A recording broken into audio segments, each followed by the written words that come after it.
आप सभी को जय मसीह की। मैं जीवित परमेश्वर को धन्यवाद देता हूँ आज की भोर के वक्त अपने वचन को फिर से बांटने का जो अवसर खुदावंत ने दिया। मैं परमेश्वर का शुक्रिया करता हूँ।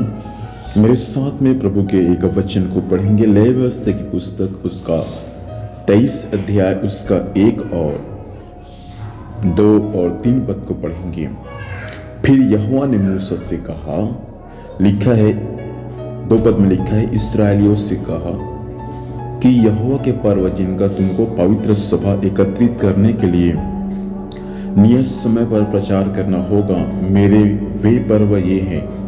3 पद, 6 दिन काम काज किया जाए, पर 7वां दिन परम विश्राम का।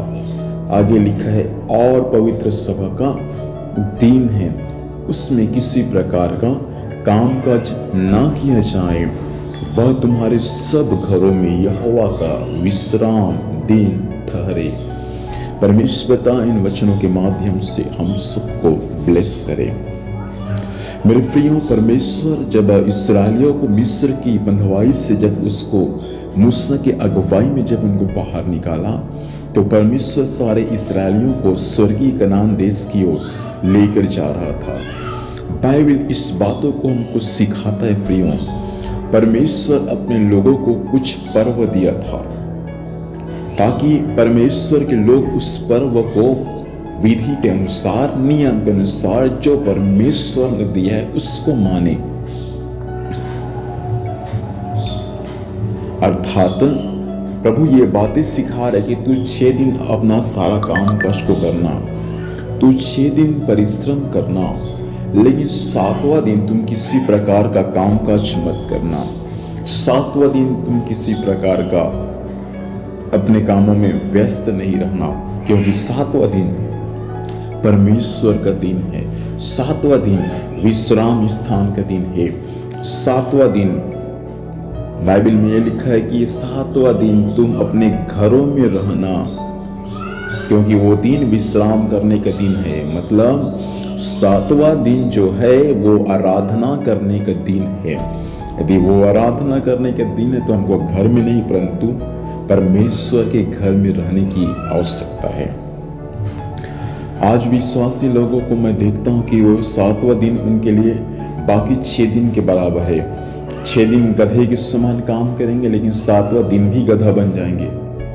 मेरे प्रियो, याद रखना, वो दिन आपको अपने शरीर को आराम देना है।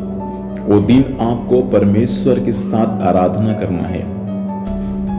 मैं आपसे कहना चाहूंगा, आप जो पैसा कमा रहे किसके लिए कमा रहे? अपने लिए, अपने परिवार के लिए। लेकिन वो पैसा आप यदि अपने लिए कमा रहे हैं तो उस पैसा को भी विश्राम दो।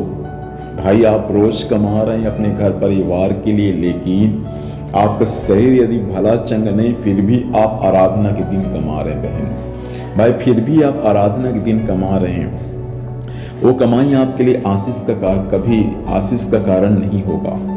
जो व्यक्ति आराधना के दिन भी परमेश्वर की उपस्थिति में ना आकर अपने कामों में व्यस्त रहता है, भाई आपको मैं कहना चाहूँगा, बहन मैं आपसे कहना चाहूँगा, आपका वो कमाई कभी आशीष का कारण नहीं होगा।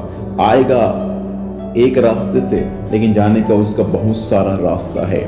इसलिए आपसे मैं कहना चाहूँगा, परमेश्वर के आज्ञा को माने, प्रभु आपको बहुतायत से आशीष देगा।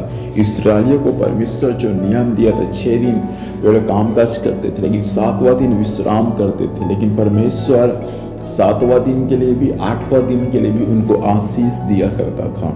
वही परमेश्वर आज आपसे कहना चाहता है, मेरे प्रिय लोगों, हम परमेश्वर के ऐसी आशीष को पाए और हम परमेश्वर की विधि में चलने वाले बन जाएं। प्रार्थना करेंगे। प्रभु जी, धन्यवाद देते हैं, वचन सब भाई बहनों के लिए आशीष का कारण हो पिता। सहायता कर प्रभु जी, आपकी बड़ी दया, बड़ी अनुग्रह सब पर होने में सहायता करें। इस वचन के अनुसार हर एक लोग पिता आपके उस विश्राम दिन को मानने के लिए प्रभु, और उस दिन परमेश्वर पिता आपके साथ समय बिताने के लिए सबकी सहायता करना। आज दिन में संभालना प्रभु, आपकी दया सब पर होने पाए।